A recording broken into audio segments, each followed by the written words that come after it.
만약 당신의 뇌가 실패를 학습해서 성공할 기회가 와도 스스로 포기하게 만들어진다면 믿으시겠어요? 2026년 현재 2060만 명 이상의 현대인이 알게 모르게 겪고 있는 후천적 무기력증의 진짜 모습이에요. 하지만 걱정 마세요. 오늘 이 영상 하나로 이 무기력의 늪에서 벗어날 방법을 찾을 수 있을 거예요. 오늘 이 영상은 당신이 후천적 무기력증에 대해 가지고 있던 모든 오해를 풀어줄 거예요. 단순한 게으름이나 의지 부족으로 치부되던 이 무기력증이 사실은 우리 뇌의 물리적인 변화와 깊이 연관되어 있다는 것을요. 뇌과학 최신 연구부터 실제 사례, 그리고 지금 당장 시작할 수 있는 구체적인 해결책까지 이 영상 하나면 후천적 무기력증을 이해하고 극복하는 데 필요한 모든 것을 얻을 수 있을 거예요. 이 지식은 단순히 정보를 넘어 당신의 삶을 변화시킬 강력한 도구가 될 거예요. 후천적 무기력증 대체 무엇일까요? 후천적 무기력증은 학습된 무기력이라고도 불려요. 이는 우리가 오랫동안 통제할 수 없는 좌절과 실패를 반복적으로 경험하면서 나중에는 통제할 수 있는 상황이 와도 스스로 아무것도 할 수 없다고 믿게 되는 심리 상태를 말해요. 마치 어릴 적 학대받은 강아지 실험처럼요. 전기 충격에서 벗어날 수 없었던 강아지들은 나중에는 탈출구가 열려 있어도 시도조차 하지 않고 그냥 주저앉았거든요. 인간도 마찬가지예요. 반복되는 실패 앞에서 우리 뇌는 어차피 안 될 거야 라는 무기력을 학습해버리는 거죠. 많은 사람이 무기력증을 단순히 게으름이나 의지 부족으로 오해하고 있어요. 하지만 이건 절대로 게으름이나 의지 박약이 아니에요. 후천적 무기력증은 반복된 실패 경험으로 인해 뇌의 신경 회로 자체가 물리적으로 변화하고 특정 신경 전달 물질의 균형이 깨지면서 발생하는 현상이에요. 의지만으로는 해결하기 어려운 복잡한 뇌 과학적 메커니즘이 숨어 있다는 이야기예요. 여기 김미영 씨의 이야기가 있어요. 그녀는 지난 5년간 여러 회사에 지원했지만 번번이 서류 전형에서 떨어지거나 면접에서 고배를 마셨어요. 처음에는 더 노력하면 되겠지 하는 마음으로 도전했지만 계속된 실패는 그녀의 의지를 조금씩 갉아먹었어요. 3년 전에는 한 기업의 최종 면접까지 갔다가 떨어졌는데 그때부터 미영 씨의 세상은 바뀌기 시작했죠. 그녀는 이제 채용 공고를 봐도 어차피 안 될 텐데 뭐 하며 지원서조차 쓰지 않아요. 최근 친구가 작은 프로젝트를 함께 하자고 제안했을 때도 그녀는 내가 뭘 할 수 있겠어라며 손사래를 쳤어요. 작은 성공 기회조차 회피하는 그녀의 모습은 무기력이 어떻게 한 사람의 삶을 통째로 집어삼키는지 보여주는 안타까운 사례예요. 그렇다면 당신은 혹시 후천적 무기력증을 겪고 있지는 않나요? 간단한 체크리스트로 자가 진단을 해볼 수 있어요. 첫째, 새로운 시도에 대한 두려움이 압도적으로 큰가요? 둘째, 작은 실패에도 크게 좌절하고 금방 포기하나요? 셋째, 나중에는 분명히 극복할 수 있는 상황이 와도 시도조차 하지 않나요? 넷째, 내가 뭘 할 수 있겠어라는 생각이 머릿속을 지배하나요? 만약 이 질문들 중 3가지 이상의 예라고 답했다면 당신은 후천적 무기력증을 의심해 볼 필요가 있어요. 가장 많이 받는 질문 중 하나가 나는 정말 게으른 사람인가요? 라는 거예요. 아니요, 당신은 게으른 사람이 아니에요. 당신은 그저 실패를 통해 무기력을 학습했을 뿐이에요. 이 사실을 인지하는 것만으로도 무기력을 극복하는 첫걸음을 뗀 거예요. 그렇다면 이 무기력증은 왜 생기는 걸까요? 우리 뇌 속에서 어떤 일이 벌어지는지 심층적으로 파헤쳐 볼 시간이에요. 실패가 뇌를 바꾸는 과학적 메커니즘, 우리 뇌 속에는 보상 회로와 스트레스 회로라는 것이 있어요. 보상 회로는 목표를 달성하거나 즐거운 경험을 했을 때 도파민이라는 신경 전달 물질을 분비해서 긍정적인 감정을 느끼게 해줘요. 반대로 스트레스 회로는 위험에 처했을 때 코르티솔 같은 스트레스 호르몬을 분비해서 우리 몸을 보호하려고 하죠. 후천적 무기력증은 이 두 회로의 균형이 깨지면서 발생해요. 반복적인 실패는 보상 회로의 활성을 떨어뜨리고 스트레스 회로를 과도하게 활성화시키는 결과를 가져와요. 결국 뇌는 시도해도 소용없다고 학습하게 되고 도파민 분비가 줄어들어 즐거움이나 동기부여를 느끼기 어려워지는 거죠. 흔히들 뇌는 한 번 만들어지면 변하지 않는다고 생각하지만 이는 오해예요. 우리 뇌는 평생 학습하고 변화하는 놀라운 특성을 가지고 있는데 이를 뇌 가소성이라고 불러요. 실패 경험은 뇌의 가소성을 통해 특정 뉴런 연결을 강화해서 무기력한 경로를 만들어요. 즉, 나는 안 될 거야 라는 생각이 반복되면 이 생각이 실제로 뇌 속에서 강한 신경회로를 형성해서 더 쉽게 무기력에 빠지게 만든다는 이야기예요. 이는 의식적인 노력만으로는 쉽게 벗어나기 어려운 물리적인 변화를 의미해요. 이준호 연구원의 동물 실험이 이를 잘 보여줘요. 그는 쥐들에게 반복적으로 풀 수 없는 미로를 통과하게 했어요.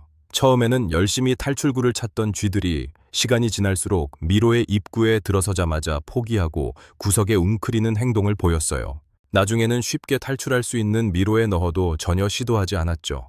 쥐들의 뇌를 분석한 결과 반복된 실패를 겪은 쥐들의 전전두피질 기능이 현저히 저하되어 있었어요. 전전두피질은 계획, 의사결정, 문제 해결 등 고등 인지 기능을 담당하는 부위거든요. 또한 해마의 위축도 관찰되었는데 해마는 기억과 학습에 중요한 역할을 하는 기관이에요. 이러한 변화들은 실패가 단순한 심리적 좌절을 넘어 뇌의 구조와 기능까지 바꿀 수 있다는 것을 명확히 보여주는 증거예요. 그렇다면 뇌 건강을 위해 우리가 할 수 있는 간단한 습관들은 무엇이 있을까요? 첫째, 매일 30분 이상 햇볕을 쬐는 거예요. 햇볕은 세로토닌 분비를 촉진해서 기분을 좋게 하고 스트레스를 줄여줘요. 둘째, 가벼운 유산소 운동을 꾸준히 하는 거예요. 걷기나 조깅 같은 운동은 뇌 기능을 활성화하고 신경 성장 인자를 촉진해서 새로운 신경 세포 생성을 돕는다고 알려져 있어요. 셋째, 충분한 수면을 취하는 것도 중요해요. 잠자는 동안 뇌는 하루 동안 쌓인 피로를 회복하고 정보를 정리하거든요. 한번 망가진 뇌는 되돌릴 수 없나요? 라는 질문도 자주 받아요. 절대로 아니에요. 뇌는 놀라운 가소성을 가지고 있어서 적절한 자극과 노력을 통해 충분히 새로운 신경 회로를 만들고 기존의 무기력한 회로를 약화시킬 수 있어요. 긍정적인 경험과 성공적인 시도를 반복하면 뇌는 다시 보상 회로를 활성화하고 동기부여를 되찾을 수 있거든요. 알고 보니 뇌의 변화는 생각보다 가깝고 흔한 일이었죠. 그렇다면 현대사회에서 이 무기력증은 어떤 모습으로 우리를 찾아올까요? 현대인의 무기력증, 보이지 않는 감옥 현대사회는 우리에게 끊임없이 경쟁을 강요하고 완벽주의를 주입해요. 어릴 때부터 우리는 좋은 성적, 좋은 대학, 좋은 직장을 위해 남들과 비교되며 살아가요. 이러한 끊임없는 비교와 성공에 대한 압박은 실패에 대한 두려움을 극대화하고 결국 작은 좌절에도 쉽게 무기력에 빠지게 만들어요. 우리는 마치 보이지 않는 감옥에 갇혀 끝없는 자기 검열과 불안 속에서 살아가고 있는지도 몰라요. 많은 사람이 노력 부족이라는 프레임에 갇혀 무기력증을 개인의 문제로 치부하곤 해요. 하지만 이건 큰 오해예요. 물론 개인의 노력도 중요하지만 현대인의 무기력증은 단순히 개인의 의지 문제가 아니라 사회 구조적인 요인과 깊이 연관되어 있어요. 과도한 경쟁, 불안정한 고용시장, 높은 기대치 등 우리 사회가 만들어내는 환경 자체가 무기력증을 유발하고 심화시키는 경우가 많거든요. 이러한 구조적 문제를 외면하고 개인에게만 책임을 전가하는 것은 또 다른 무기력을 학습하게 할 뿐이에요. 소셜미디어는 현대인의 무기력증을 심화시키는 주요 원인 중 하나예요. 우리는 인스타그램이나 페이스북에서 남들의 환상적인 삶을 끊임없이 접하죠. 해외여행을 다니는 친구, 멋진 직장에서 일하는 동료, 행복한 가정을 꾸린 지인들의 모습은 우리에게 상대적 박탈감을 안겨줘요. 나는 왜 저들처럼 살지 못할까? 라는 생각에 사로잡히면서 박수진 씨처럼 스스로를 비난하고 자존감이 낮아지는 경험을 하게 되죠. 수진 씨는 밤늦게까지 소셜미디어를 보다가 결국 나만 뒤처지는 것 같다는 생각에 괴로워 잠 못 이루는 날이 많다고 했어요. 이러한 끊임없는 비교는 결국 어차피 나는 안 돼 라는 무기력을 학습시키고 새로운 시도를 포기하게 만드는 악순환으로 이어져요. 그렇다면 우리는 이 보이지 않는 감옥에서 벗어나기 위해 무엇을 해야 할까요? 소셜미디어 디톡스 3단계를 시도해보세요. 첫째, 알림을 모두 끄세요. 시도 때도 없이 울리는 알림은 우리의 집중력을 방해하고 소셜미디어 사용 시간을 늘려요. 둘째, 특정 시간 동안 소셜미디어 앱 사용을 제한하는 거예요. 예를 들어 하루에 총 30분만 사용하거나 특정 시간에는 사용하지 않겠다고 규칙을 정하는 거죠. 셋째, 나에게 부정적인 영향을 주는 계정들을 과감히 팔로우 정리하세요. 긍정적인 영감을 주는 콘텐츠 위주로 피드를 채우는 것이 중요해요. 가장 흔한 질문 중 하나는 남들은 다 잘하는 것 같은데 나만 힘든가요? 라는 거예요. 절대로 그렇지 않아요. 수많은 사람이 당신과 같은 감정을 느끼고 있어요. 소셜미디어는 다른 사람들의 성공과 행복만을 보여주기 때문에 착각하기 쉬워요. 당신은 혼자가 아니에요. 우리가 갇혀있던 이 보이지 않는 감옥에서 벗어나려면 어떻게 해야 할까요? 이제 무기력의 사슬을 끊는 실질적인 전략들을 알아볼 시간이에요. 작은 성공의 연쇄 효과, 자기 효능감 회복 전략. 작은 성공은 마치 도미노처럼 연결되어서 우리의 자기 효능감을 키우는 가장 강력한 방법이에요. 자기 효능감이란 어떤 과제를 성공적으로 수행할 수 있다는 자신의 능력에 대한 믿음을 말하거든요. 이 믿음이 커질수록 우리는 새로운 도전에 더 적극적으로 나서게 되고 실패에도 덜 좌절하게 돼요. 작은 성공이 반복되면 뇌의 보상 회로가 활성화되고 도파민이 분비되면서 나도 할 수 있다는 긍정적인 학습을 하게 되는 거죠. 많은 사람이 큰 성공만이 자신을 변화시킬 수 있다고 착각해요.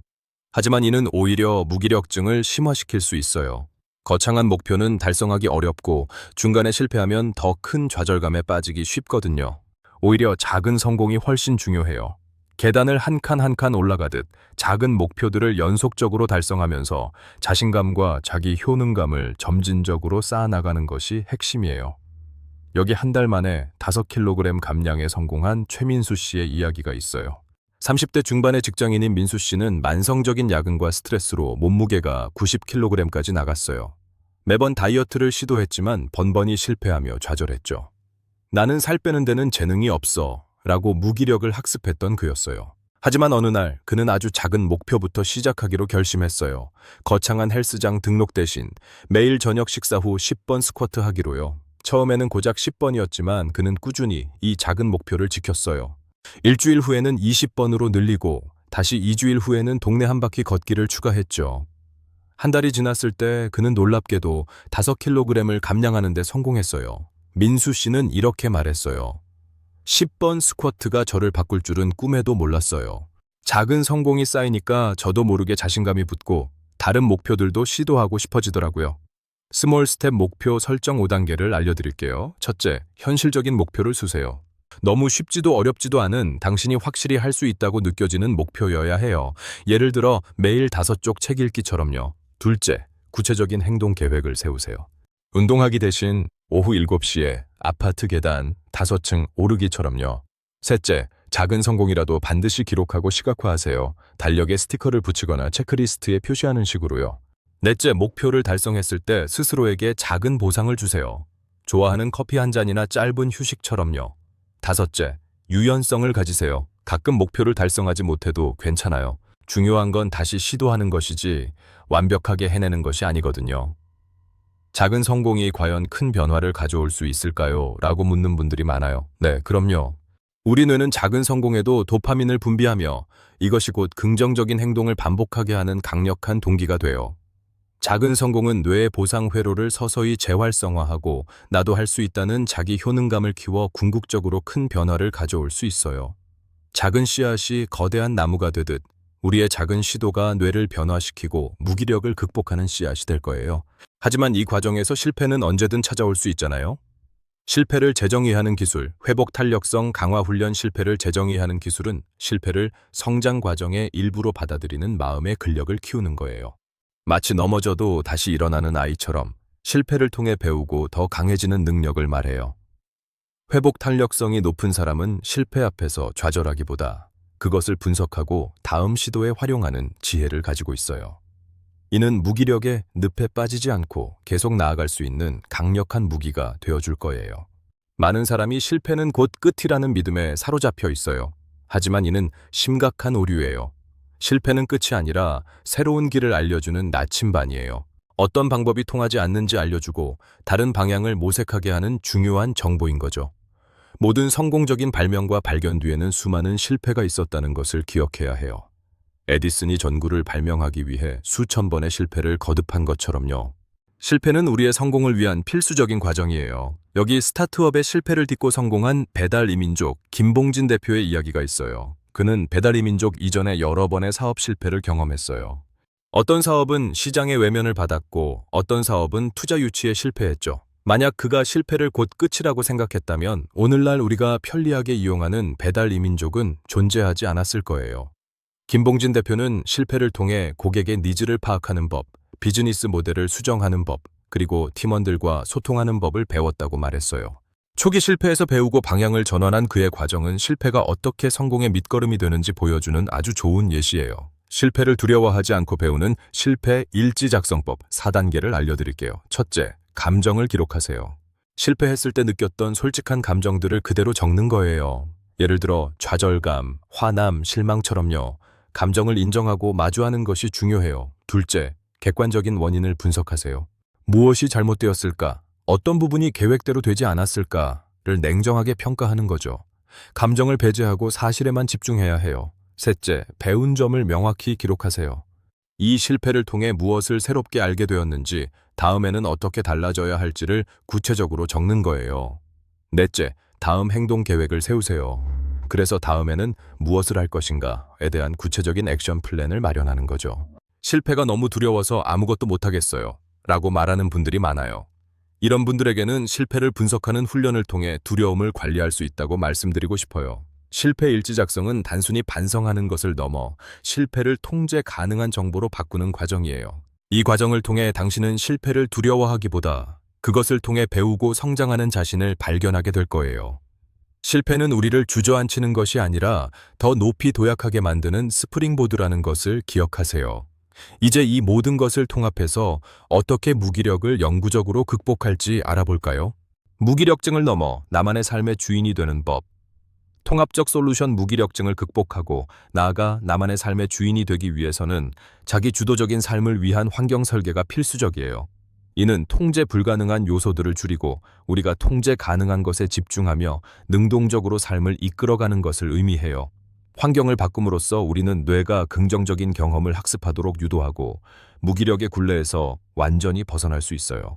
많은 사람이 무기력증이 한 방에 모든 것이 해결될 것이라는 환상을 가지고 있어요. 하지만 이는 현실적이지 않아요. 무기력은 오랜 시간 동안 학습된 것이기 때문에 꾸준하고 복합적인 노력이 필요해요. 작은 성공을 쌓아나가는 것, 실패를 재정의하는 것, 그리고 뇌 건강을 위한 습관을 꾸준히 유지하는 것이 모두 통합적으로 이루어져야 해요. 즉, 마법 같은 해결책은 없지만 꾸준한 노력과 올바른 전략이 쌓이면 기적 같은 변화를 만들어낼 수 있어요. 프리랜서 이지은 씨의 이야기는 환경 설계의 중요성을 잘 보여줘요. 그녀는 몇 년 전까지만 해도 마감 기한을 지키지 못해 늘 불안해했고 새벽 늦게까지 일하다 지쳐 하루를 시작하는 전형적인 무기력한 삶을 살았어요. 하지만 어느 날 그녀는 자신의 환경을 바꿔야겠다고 결심했어요. 그녀는 매일 아침 6시에 일어나 명상 10분, 독서 20분, 그리고 가벼운 아침 운동 30분으로 하루를 시작하는 루틴을 만들었어요. 처음에는 어려웠지만 꾸준히 루틴을 지키면서 그녀의 삶은 완전히 달라졌어요. 그녀는 이제 하루를 주도적으로 시작하고 마감 기한도 여유롭게 지키며 훨씬 더 생산적이고 만족스러운 삶을 살고 있어요. 이지은 씨는 내가 통제할 수 있는 작은 루틴들이 모여서 내 삶 전체를 통제할 수 있게 되었다고 말했어요. 당신만의 무기력 방지 루틴을 만들어 보세요. 첫째, 기상 시간을 고정하고 아침 루틴을 만드세요. 아침에 내가 통제할 수 있는 작은 활동들을 배치해서 하루의 시작을 주도적으로 만드는 거예요. 예를 들어 기상 후 물 한 잔 마시기, 침대 정리하기, 10분 스트레칭처럼요. 둘째, 긍정 확언을 매일 실천해 보세요. 나는 할 수 있어, 나는 매일 성장하고 있어 와 같은 문장을 소리내어 말하며 뇌에 긍정적인 메시지를 심어주는 거예요. 셋째, 저녁에 다음 날 할 일 목록 중 가장 중요한 3가지를 미리 계획해 두세요. 이는 다음 날 아침에 막연함을 줄여주고 하루를 목표 지향적으로 시작하게 도와줄 거예요. 넷째, 필요하다면 전문가의 도움을 받는 것도 아주 좋은 방법이에요.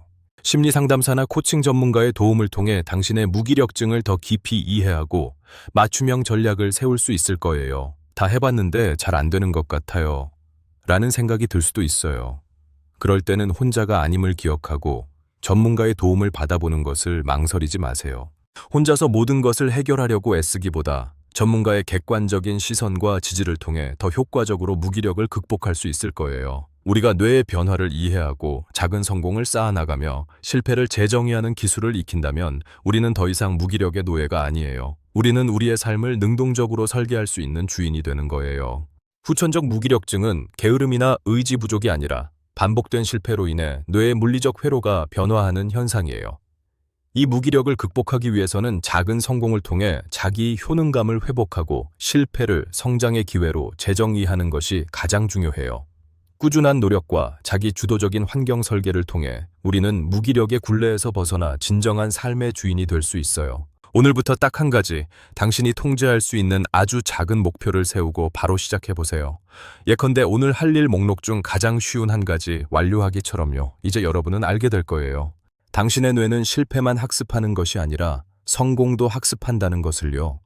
그리고 그 성공의 시작은 바로 지금, 이 순간 당신의 작은 시도에서 시작될 거예요. 당신은 충분히 할 수 있어요.